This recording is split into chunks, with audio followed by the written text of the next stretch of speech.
কি ভাই, কি হয়েছে ভাই? ভাই কিছু হয় নাই, টোল দেন, টোল লাগবে 500 টাকা দেন।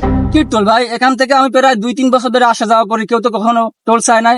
আপনি কির জন্য টোল চাইতেছেন? আরে মেয়ে টোল চাইছি, টোল দেবেন মেয়ে। এখানে নতুন করে আমি এই জায়গাটা লিস্ট নিছি ভাই, আমার টোল লাগবে, টোল দেন তাড়াতাড়ি। ওই ম্যান, আমার তো ভিডিও করে দিই, আমাকে ভিডিও করেন। ও বেটা, ভিডিও করে কি হবে? আমার একটা রুম্বাও বেয়া করতে পারবে না ভাই। কর ভিডিও কর, কি দেখি কর, টোল দে, টোল বাড়ি কর তাদের, টোল বের কর। আমার একটা রুম্বাও বেয়া করতে পারবে না। হ্যালো স্যার, আসসালামু আলাইকুম।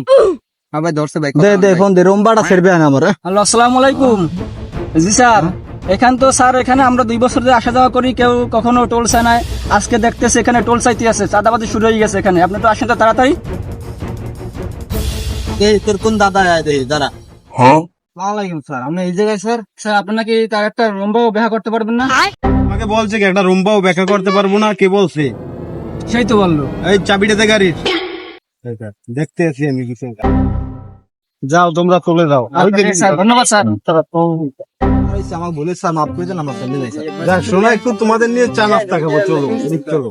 চা নাস্তা একটু খাই, চলো।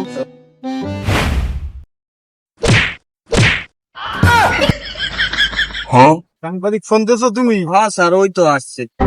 এখানে কি হয়েছে, মূল ঘটনাটা বলেন।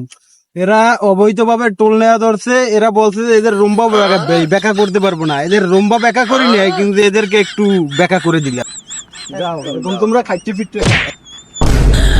মারা খেয়ে মনে হয় মামা মারাই খাইছি।